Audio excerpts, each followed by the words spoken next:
ಅಲ್ಲ, ಹಣದಿಂದ ಬೆಡ್ ಕೊಳ್ಬಹುದು, ನಿದ್ದೆ ಕೊಲ್ಲಕ್ಕಾಗೋದಿಲ್ಲ. ಶಿಕ್ಷಣವೇ ಶಕ್ತಿ, ನಾಲೆಜ್ ಇಸ್ ಪವರ್ ಅಂತ ಹೇಳಿ ಜನರಲ್ಲಿ ಒಂದು ಜಾಗೃತಿ ಮತ್ತು ಶಿಕ್ಷಣ ಶಕ್ತಿಯನ್ನು ಕೊಡ್ಬೇಕಂತ ಹೇಳಿ ಅತ್ಯಂತ ಜನರಿಗೆ ಅರ್ಥವಾಗುವ ರೀತಿಯಲ್ಲಿ ವಚನಗಳ ಮೂಲಕ, ಯಾಕಂದ್ರೆ ಅವ್ರು ಹೇಳ್ತಿದ್ರು ಮೇಲೋಕದವರನ್ನು ಲೋಕದ ಡಬ್ಬವ ನೀವೇ ಕಿತ್ತಿದ್ದೂರಿ, ನಿಮ್ಮ ನಿಮ್ಮ ಮನವ ಸಂತೈಸಿಕೊಳ್ಳಿ, ನಿಮ್ಮ ತನುವ ಸಂತೈಸಿಕೊಳ್ಳಿ, ನೆರೆಮನೆಯವರ ದುಃಖಕ್ಕೆ ಅಳುವವರನ್ನು ಮೆಚ್ಚನ ಕೂಡಲ ಸಂಗಮ ದೇವ ಅಂತ.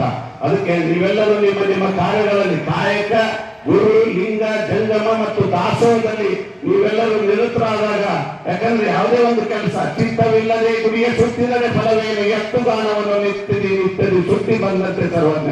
ನಾವು ಮಾಡುವ ಕಾಯಕದಲ್ಲಿ ಶ್ರದ್ಧೆ ಮತ್ತು ಪ್ರಾಮಾಣಿಕತೆ ಇದ್ದಾಗ, you do whatever you want, do any work with a kind heart without expecting anything in return, definitely will not never be disappointed ಅಂತ ಮಾಡುವ ಮೂಲಕ ಜನರಲ್ಲಿ ಜ್ಞಾನದ ಜ್ಯೋತಿಯನ್ನು ಬೆಳಗಿಸ್ತಕ್ಕಂಥ ವಿಶ್ವ ನಾಯಕ, ಕ್ರಾಂತಿಕಾರಿ. ಯಾಕೆ ಕ್ರಾಂತಿಕಾರಿ ಬಸವಣ್ಣನವರು ಅಂದ್ರೆ 12ನೇ ಶತಮಾನದಲ್ಲಿ ವರ್ಗಗಳ ಸಂಘರ್ಷ, ಮೇಲು ಕೀಳೆಂಬ ಭೇದ ಭಾವ ಮತ್ತು ಲಿಂಗ ತಾರತಮ್ಯ, ಇಂಥ ಒಂದು ಸಮಾಜದಲ್ಲಿ ಅಂಕುಡೊಂಕುಗಳನ್ನು ತಿದ್ದಲಿಕ್ಕೆ ಬಸವಣ್ಣನವರು ಒಂದು ಕ್ರಾಂತಿಯನ್ನೇ ಮಾಡಿದ್ರು. ಕಲ್ಯಾಣ ಕ್ರಾಂತಿಯಿಂದ ಲಿಂಗರಹಿತ, ವರ್ಗರಹಿತ, ವರ್ಣರಹಿತ ಸಮಾಜ ನಿರ್ಮಾಣ ಆಗಬೇಕು ಅಂದಾಗ ಮಾತ್ರ ಭಾರತ ದೇಶ ಒಂದು ಉತ್ತಮ ದೇಶವಾಗಲಿಕ್ಕೆ ಸಾಧ್ಯ. ಇಲ್ಲಂದ್ರೆ ನಾವು ನೀವೆಲ್ಲ ಇವತ್ತು ಇಲ್ಲೆಲ್ಲ ಕುಂತು ಈ ಪ್ರವಚನ ಕೇಳುವ ಸ್ಥಿತಿಯಲ್ಲಿ ಶಿಕ್ಷಣ ಮಟ್ಟ ಸಿಗ್ಲಿಕ್ಕೆ ಸಾಧ್ಯ ಇದ್ದಿದ್ದಿಲ್ಲ. ಅಂದು ಬಸವಣ್ಣನವರು ಮೇಲ್ವರ್ಗದ ದಬ್ಬಾಳಿಕೆ ದೌರ್ಜನ್ಯ, ಈವನ್ ಮೇಲ್ವರ್ಗದಲ್ಲಿ ಹುಟ್ಟಿದ್ರು ಕೂಡ ಕಂದಾಚಾರ, ಮೂಢನಂಬಿಕೆಗಳನ್ನು ತೊಲಗಿಸಿ ಉಪನಯನವನ್ನು ಧಿಕ್ಕರಿಸಿ ಕೂಡಲ ಸಂಗಮ ದೇವನೇ ನನ್ನ ಮನೆ ದೇವರಂತ ತಿಳ್ಕೊಂಡು ಅಗಾಧ ಪಾಂಡಿತ್ಯವನ್ನು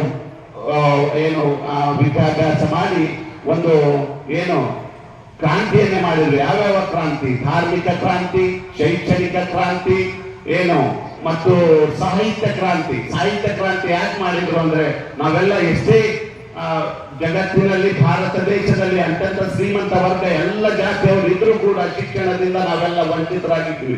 ಆದ್ದರಿಂದ ವಂಚಿತ ಸಮುದಾಯಗಳನ್ನು ಮೇಲೆತ್ತಬೇಕಾದ್ರೆ ಶಿಕ್ಷಣವೇ ಶಕ್ತಿ ಅಂತ ಮನಿಕೆ ಪಂಡಿತರೆಂದು ವ್ಯವಸ್ಥೆಯಲ್ಲಿ ಪಾಂಡಿತ್ಯದ ಬಗ್ಗೆ ಮಾತಾಡಬೇಕು. ಇಂಥವರಿಗೆ ಪಾಂಡಿತ್ಯ ಬರ್ತದ, ಇಂಥ ಕುಲದಲ್ಲಿ ಹುಟ್ಟಿದ್ರೆ ಪಾಂಡಿತ್ಯ ಬರ್ತದ, ಇವರೇ ಶ್ರೇಷ್ಠರು, ಉಳಿದವರೆಲ್ಲರೂ ಕನಿಷ್ಠ ಎಂಬ ವಿಚಾರಕ್ಕೆ ಅನುಗುಣವಾಗಿ ಮಾತು ಸಂದರ್ಭ ಬಂದಾಗ ಅವಾಗ ಸೊನ್ನಲಿಗೆ ಸಿದ್ದರಾಮರ ಕಡೆಗೆ ಕೈ ತೋರಿಸ್ತಾರೆ ಬಸವಣ್ಣನವರು. ಸಿದ್ದರಾಮ ಹೇಳಪ್ಪ ಅಂತ.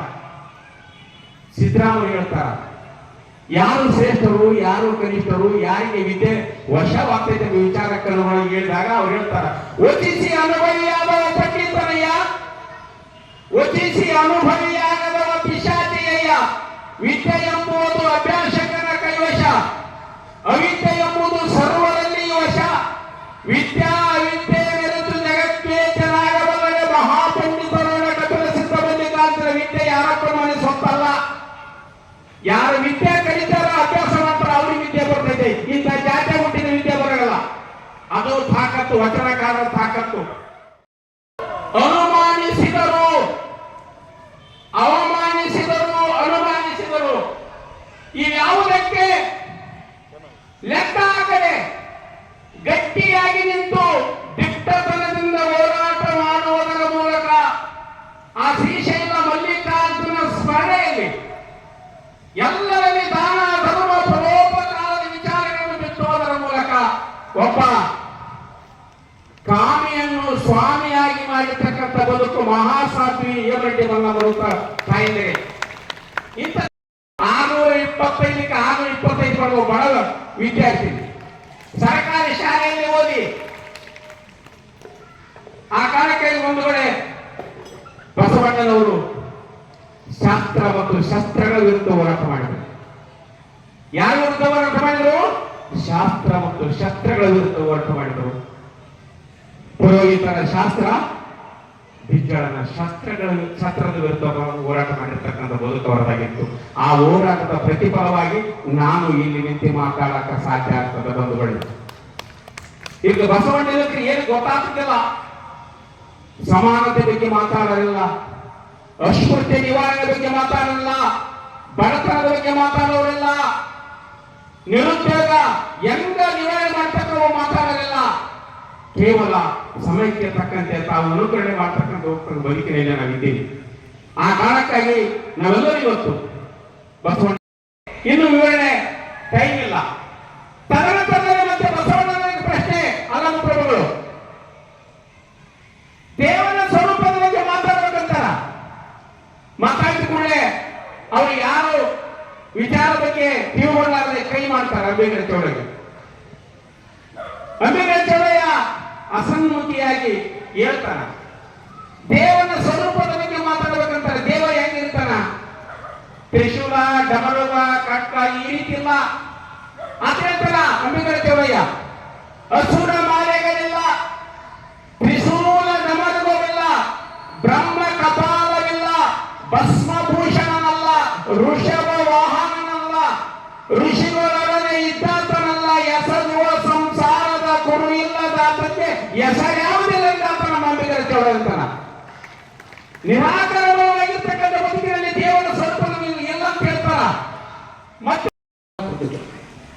ಆ ಮನ್ಯಾಗ ಹಾಲ್ನ್ಯಾಗ ಏನಾಗ್ಬೇಕು, ಆ ಬಳಿಕ ಗಿಡ ಆಗ್ಬೇಕು.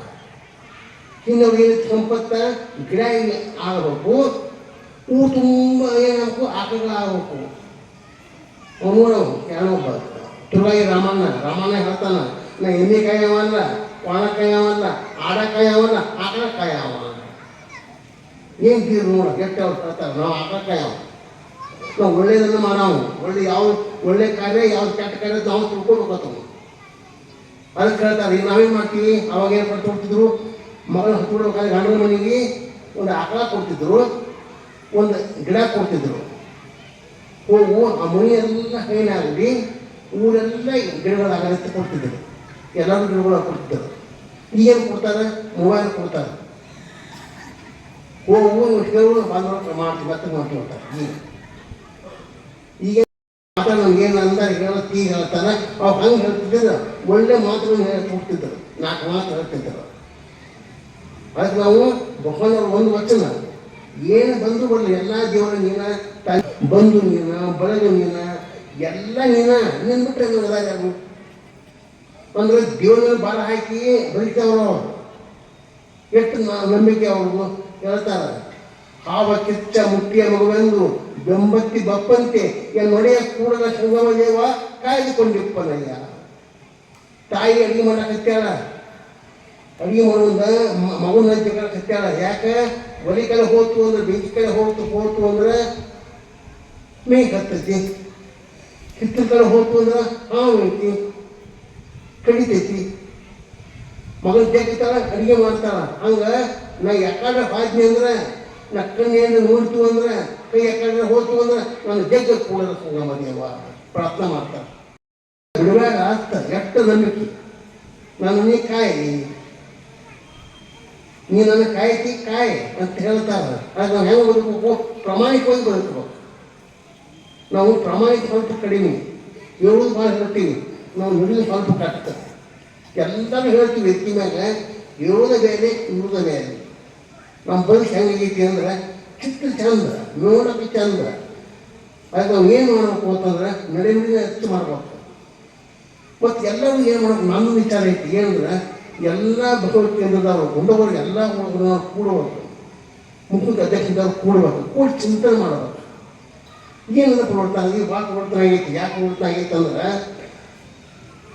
ಈ ಭಗವತ್ ಕೇಂದ್ರದವ್ರು ಏನು ಮಾಡ್ತಾರೆ, ಮನೆಯಲ್ಲಿ ಮಾಮೂಲಿ ಮಾಡ್ತಾರಲ್ಲ, ಅದು ಹೆಚ್ಚು ಫಲ ಕೊಡ್ತೈತಿ. ಮನೆಗೆ ಹೋಗೋದ್ರಿಂದ ಹೇಳೋದ್ರಿಂದ ಹೆಚ್ಚು ಫಲ ಕೊಟ್ಟೆ ಕೊಡ್ತೈತೆ. ಯಾಕೆ? ಕ್ಲೀನ್ ಆಗಬೇಕಾಗತ್ತೆ ಇರಲಿಲ್ಲ, ಮನೆಯೊಳಗಟ್ಟ ಮಂಜುವುದರಿಂದ ಅದನ್ನು ನಾವು ಮಕ್ಕಳಿಗೆ ತುಂಬಬೇಕಾಗಿದೆ ಅನ್ನುವಂಥದ್ದು. ನಮ್ಮ ಮನೆಯಲ್ಲಿ ನಾವು ಪ್ರತಿದಿನ ನಾವು ನೋಡಿ, ನಮ್ಮ ಮನೆಯ ಮಕ್ಕಳು ನಮ್ಮನ್ನ ನೋಡಿ ಕಲಿತಾ ಇರ್ತಾರೆ.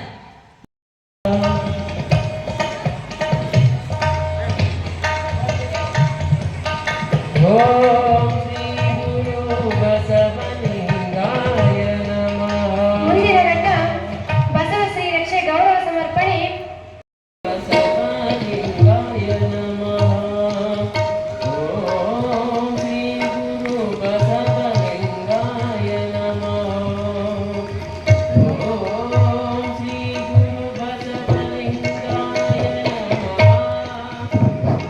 ಜೋರ ಹಾಗಾಗಿ ಚಪ್ಪಾಳೆ ತಟ್ಟುದ್ರ ಮೂಲಕ ಸುಮಾರಿ ಸಂಗೀತ ಅಯ್ಯನವರ ಅವರಿಗೆ ಅಭಿನಂದನೆಗಳು.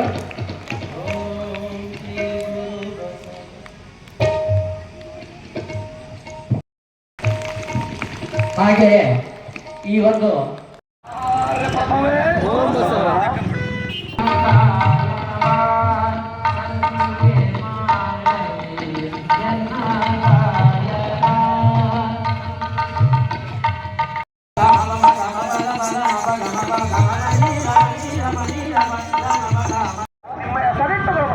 ಓಂ ಬಸವ ಓಂ ಬಸವ ಓಂ ಬಸವ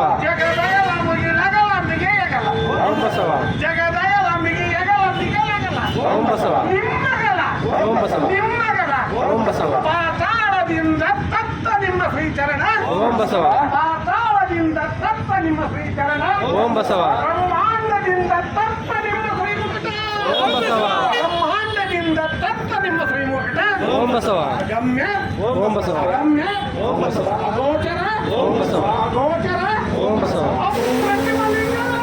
ಓಂ ಬಸವ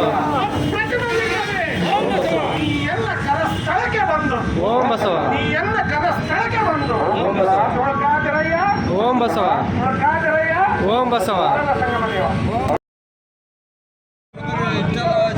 ಬೇರಿಲ್ಲ ಕಾಣಿಬೋ ಓಂ ಬಸವ ದೇವಲೋಕ ಮರ್ತ್ಯಲೋಕದ ಮನ ಬೇರಿಲ್ಲ ಕಾಣಿಬೋ ಓಂ ಬಸವ ಸತ್ಯವ ನುಡಿಯುವುದೇ ದೇವಲೋಕ ಓಂ ಬಸವ ಸತ್ಯವ ನುಡಿಯುವುದೇ ದೇವಲೋಕ ಓಂ ಬಸವ ನಿತ್ಯವ ನುಡಿಯುವುದೇ ಮರ್ತ್ಯಲೋಕ ಓಂ ಬಸವ ನಿತ್ಯವ ನುಡಿಯುವುದೇ ಮರ್ತ್ಯಲೋಕ ಓಂ ಬಸವ ಆಚಾರವೇ ಸ್ವರ್ಗ ಓಂ ಬಸವ ಆಚಾರವೇ ಸ್ವರ್ಗ ಓಂ ಬಸವ ಅನಾಚಾರವೇ ನರಕ ಓಂ ಬಸವ ಅನಾಚಾರವೇ ನರಕ ಓಂ ಬಸವ ಕೂಡಲ ಸಂಗಮ ದೇವ ಓಂ ಬಸವ ಕೂಡಲ ಸಂಗಮ ದೇವ ಓಂ ಬಸವ